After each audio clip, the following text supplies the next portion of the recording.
Le Sahara occidental revient sur les devants de la scène. Après avoir été l'élément déclencheur d'une crise violente et inédite entre l'Algérie et la France pendant 8 mois, les États-Unis d'Amérique viennent de parler une nouvelle fois du Sahara occidental en apportant une nouvelle reconnaissance, en apportant une nouvelle caution, un nouveau soutien à la reconnaissance de la souveraineté du Maroc sur le Sahara occidental. Le secrétaire d'État américain Marco Rubio a réaffirmé hier mardi, 8 avril, le soutien des États-Unis d'Amérique à la souveraineté marocaine sur le Sahara occidental. La diplomatie algérienne a réagi. Le ministère des Affaires étrangères algérien a réagi. Je rappelle que le seul pays au monde où à chaque fois qu'un autre pays, une puissance ou une organisation internationale parle du Sahara occidental, le seul pays qui réagit rapidement, c'est l'Algérie. L'Algérie regrette la confirmation par les États-Unis de leur position, considérant le plan d'autonomie dans le cadre de la souveraineté marocaine comme la seule solution au conflit du Sahara occidental. Quand c'est les États-Unis qui parlent, qui s'expriment, l'Algérie regrette. Donald Trump, c'est pas Macron, c'est pas Retailleau, c'est pas Marine Le Pen. C'est quelqu'un de beaucoup plus puissant, c'est la première puissance au monde, tu les énerves, ils t'imposent des droits de douane à 100%, ils te boycottent, ils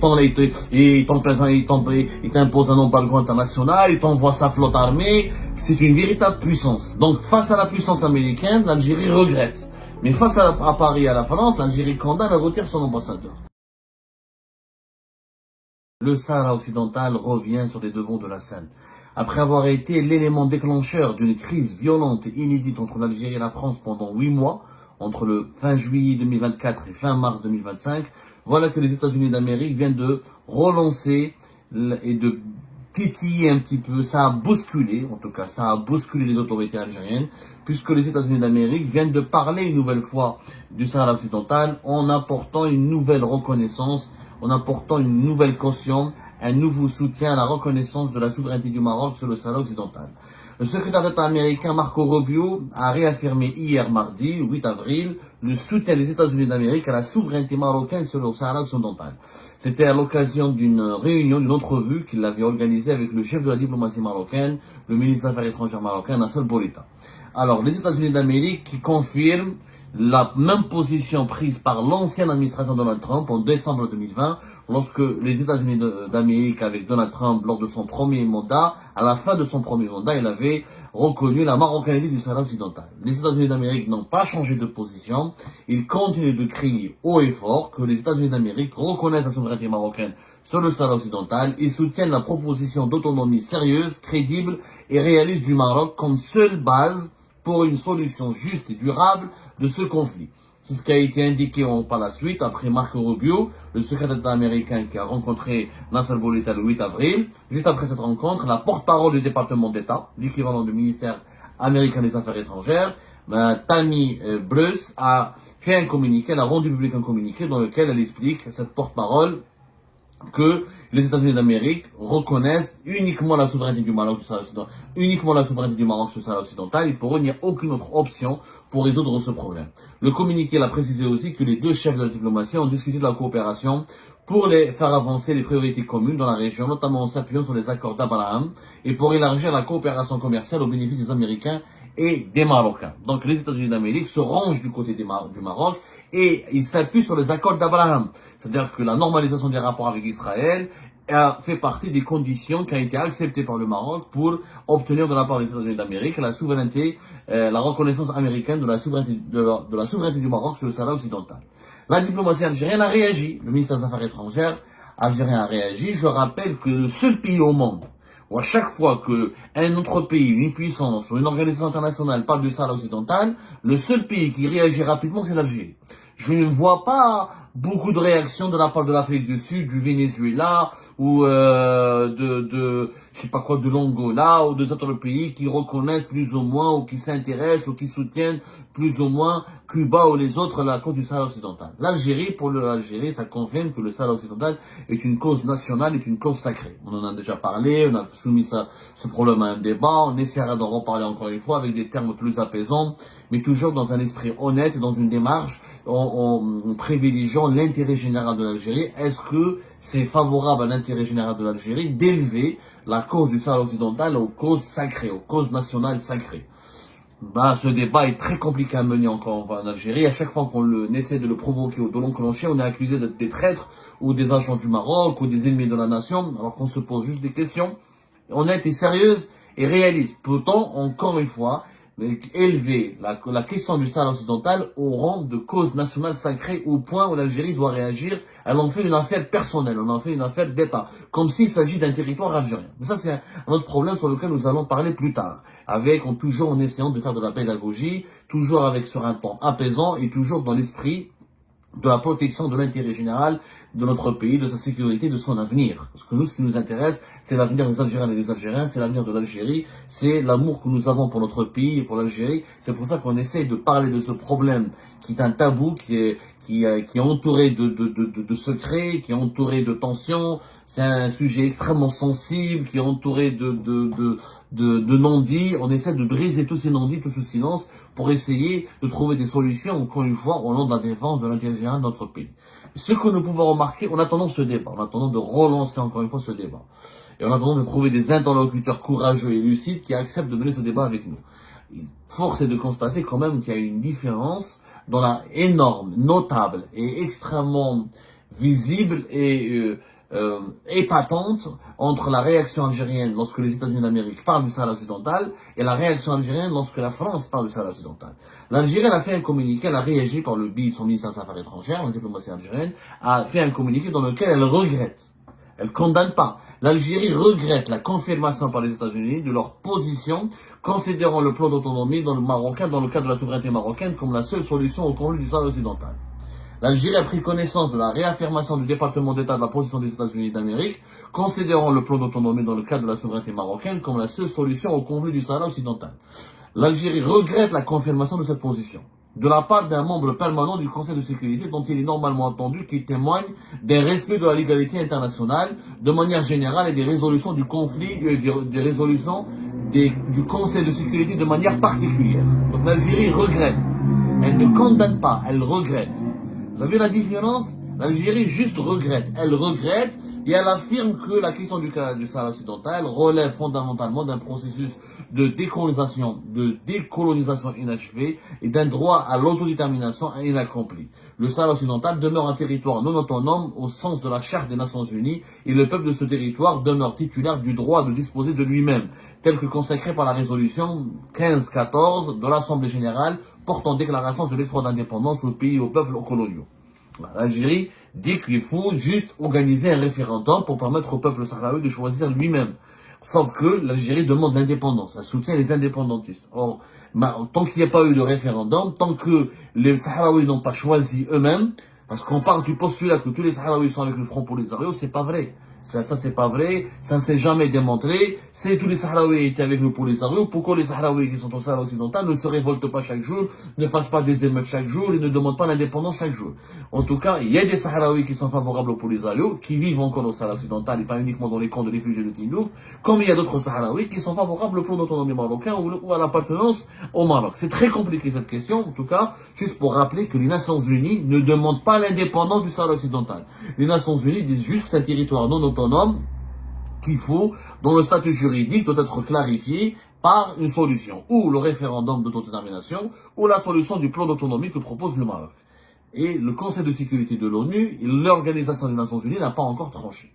Pour dire, l'Algérie veut qu'il y ait un référendum et elle pense que ce référendum va mener directement vers l'indépendance. On ne peut pas lire l'avenir, on ne peut pas précipiter, on ne peut pas affirmer que le résultat d'un référendum avant même qu'il soit organisé. Sauf si on détient sauf si ce référendum n'est pas réglo, n'est pas transparent, n'est pas conforme aux normes démocratiques, ou s'il est trafiqué, ou s'il est frauduleux.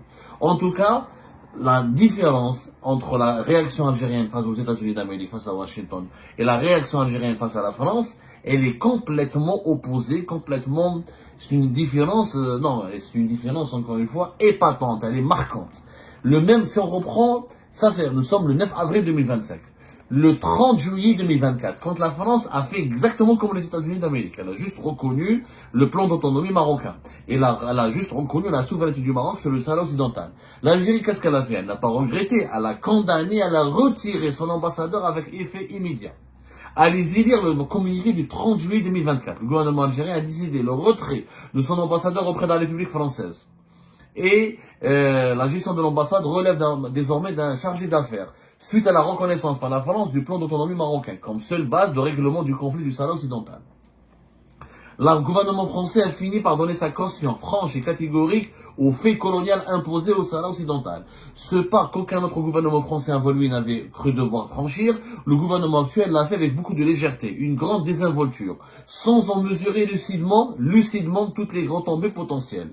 En reconnaissant le plan marocain comme la seule base de règlement du conflit du Sahara occidental, le gouvernement français bafoue la légalité internationale, prend fait et cause pour la négation du droit du peuple sahraoui à l'autodétermination, se démarque de tous les efforts patients et préservateurs déployés par les Nations Unies à l'effet de parachever la décolonisation du Sahara occidental. Le gouvernement algérien a décidé le retrait de son ambassadeur auprès de la République française avec effet immédiat. Vous avez vu qu'en juillet 2024, l'Algérie a réagi violemment avec la France, très violemment. Retrait immédiat avec l'ambassadeur, de l'ambassadeur depuis Paris. Et dénonciation, fait accompli, du colonialisme, appui au colonialisme, etc. Le gouvernement français bafoue la légalité internationale, il prend fait aux causes pour le droit, pour la négation du droit du peuple sahraoui, etc. C'était très violent, très virulent comme réaction algérienne par rapport aux États. Mais quand c'est les États-Unis qui parlent, qui s'expriment, l'Algérie regrette. Alors pourquoi l'Algérie ne retire pas son ambassadeur à Washington? Si l'Algérie devrait être cohérente avec ses principes, l'Algérie devrait appliquer le même traitement aux États-Unis d'Amérique qui a été réservé à la France. On devrait donc retirer notre ambassadeur. Il faudrait retirer notre ambassadeur à Washington. On aurait dû le faire, mais on ne peut pas le faire, parce que l'Algérie n'a pas envie de le faire, parce que l'Algérie a peur de le faire, parce qu'en face de nous, on a les États-Unis d'Amérique et Donald Trump. Donald Trump, c'est pas Macron, c'est pas Retailleau, c'est pas Marine Le Pen. C'est quelqu'un de beaucoup plus puissant, c'est la première puissance au monde, et les États-Unis d'Amérique ne vont pas s'encombrer par dialoguer ou ménager le régime algérien. Tu les énerves, ils t'imposent des droits de douane à 100%, ils te boycottent, ils t'imposent un embargo international, ils t'envoient sa flotte armée. C'est une véritable puissance. C'est pas la France. La France est une puissance, mais ça reste un timbre de poste face aux États-Unis d'Amérique. Faut être sincère. Donc, face à la puissance américaine, l'Algérie regrette. Mais face à Paris et à la France, l'Algérie condamne et retire son ambassadeur. Est-ce qu'une telle attitude, elle est crédible? Est-ce que franchement, moi je pense que le ministère algérien des Affaires étrangères n'aurait même pas dû réagir. Il aurait dû adopter le silence. Il aurait dû vraiment adopter le silence parce que là, on s'enfonce dans le manque de crédibilité, dans le manque de rigueur, et on s'enfonce dans c'est pas sérieux. On est en train ça devient pas sérieux. Avec la France, tu retires ton ambassadeur. Avec l'Espagne, tu retires ton ambassadeur et tu fais un bras de fer de 2 ans. Avec la France, tu fais un bras de fer de 8 mois. Mais avec les États-Unis d'Amérique, tu regrettes. C'est quoi la différence entre la position américaine, la position espagnole, la position française? Aucune. La position américaine va encore plus loin. La position américaine, non seulement elle reconnaît la souveraineté du Maroc sur le Sahara occidental, mais elle demande au Maroc d'appliquer, de normaliser ses relations avec Israël et de continuer d'appliquer les accords d'Abraham et de continuer de développer des relations avec Israël. On est pour avoir la reconnaissance de la souveraineté du Maroc sur le Sahara occidental. Donc les États-Unis d'Amérique sont partis encore plus loin que la France et l'Espagne. Ils ont introduit Israël au Maghreb. Ils ont obligé le Maroc quelque part à avoir des alliances, à tisser des alliances et des bonnes relations avec Israël au détriment de l'Algérie, au détriment des intérêts de l'Algérie, au risque même de menacer la sécurité de l'Algérie et sa stabilité. Donc, s'il faut retirer son ambassadeur, c'est à Washington que s'il faut se bagarrer avec un pays, s'il faut protester vigoureusement et violemment contre un pays sur la question du Sahara occidental, c'est avec les États-Unis d'Amérique qu'il faut réagir plus brutalement, c'est pas avec la France ou avec l'Espagne. Mais comme c'est les États-Unis d'Amérique, on fait rien, on regrette, c'est dommage, on aurait aimé que vous respectiez la légalité internationale, voilà, c'est une on aurait normalement, voilà, le communiqué il dit normalement, il fallait respecter la légalité internationale. C'est-à-dire que ce communiqué fait une certaine complaisance, l'Algérie se montre faible. C'est-à-dire qu'ils ont fait un communiqué où ils affaiblissent l'Algérie. Toi, tu fais le coq avec la France et tu fais le lion avec l'Espagne, mais face aux États-Unis d'Amérique, tu fais le pigeon. Tu fais le pigeon. Normalement, il fallait, je regrette, c'est regrettable. Il fallait pas parler. Il fallait pas s'exprimer. Parce que c'est pas crédible. Là, ça fait de l'Algérie un pays qui n'est pas sérieux. Là, on est en train de déshonorer notre pays. Moi, je dis ça, pourquoi? Moi, je m'en fous du Sahara occidental, je vous dis la vérité. Moi, j'ai ma position, elle est claire, c'est un conflit inutile. D'ailleurs, les Algériens sont totalement, comme moi, indifférents à ce conflit. Mais là, nous avons d'autres chats à fouetter. Mais, moi, ce qui me fait peur, ce qui m'inquiète, c'est l'honneur de l'Algérie, sa crédibilité, c'est son image à l'international, c'est son prestige. C'est pas sérieux. C'est pas sérieux, c'est vraiment pas sérieux. On est en train de ruiner la crédibilité de notre pays, ma cache. T'as qu'il faut que tu regrettes, tout le temps à France, t'as fait 8 mois. 8 mois de crise, d'arbre avec la France pendant 8 mois, pour ensuite reculer. Parce qu'avec la France, on n'a plus parlé du Sahara occidental. En 8 mois, finalement, ça ne nous dérange plus que le Maroc et la France soient des amis. En juillet 2024, tu as retiré ton ambassadeur. Et tu en as fait une affaire d'État. Et tu en as fait une affaire d'honneur. Une affaire tu en as fait un scandale d'État, une affaire d'intérêt personnel et général pour l'Algérie. Et après, tu recules, tu dis non, finalement, ça ne nous dérange pas. Il faut juste respecter la légalité internationale. Mais et les États-Unis aussi doivent respecter la légalité internationale.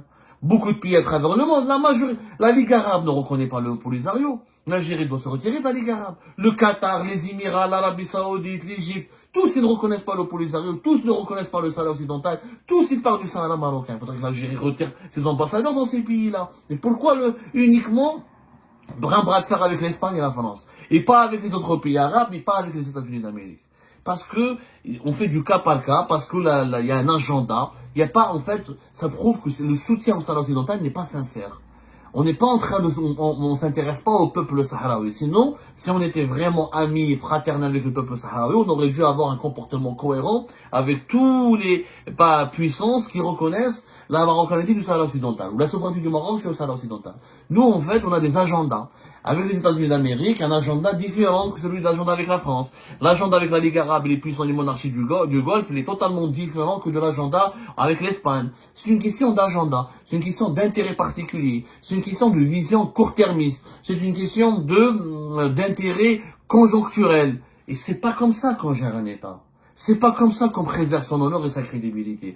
Moi, je dis aux dirigeants algériens, vous voulez soutenir le Sahara occidental, allez jusqu'au bout. Il faut rompre avec tous les pays il faut appliquer la même méthode et la même politique avec tous les pays qui ne sont pas pour l'indépendance du Sahara occidental.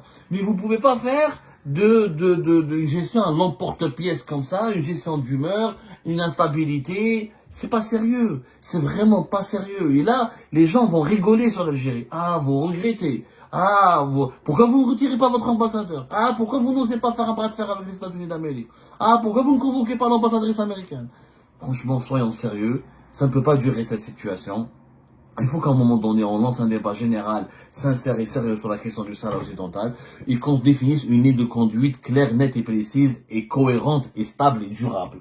On ne peut pas continuer à susciter les moqueries et susciter les commentaires et les plaisanteries, les commentaires narquois des autres puissances mondiales. Aujourd'hui, personne ne va nous prendre au sérieux avec des comportements aussi instables, aussi erratiques. Un jour, on est énervé, un jour, on regrette, un jour, on condamne, un jour, on retient notre ambassadeur. Avec tel pays, on se tait, avec tel pays, on est complaisant, avec tel pays, on est énervé. Ça ne peut pas durer comme ça. L'Algérie est une entité, est un État prestigieux, il a une histoire, il a une place importante sur l'échiquier international. C'est un État, c'est le plus important pays de l'Afrique. C'est parmi les plus importants du bassin méditerranéen. Il mériterait une gouvernance beaucoup plus rationnelle, beaucoup plus claire, beaucoup plus comment dirais-je, beaucoup plus raisonnable et surtout, il faut toujours s'intéresser quel est l'intérêt de l'Algérie dans cette histoire. Défendons d'abord nos intérêts. Il faut défendre d'abord l'intérêt général de l'Algérie. Comment on peut préserver les intérêts de notre pays pour ensuite qu'on puisse identifier une politique claire, intelligible et intelligente.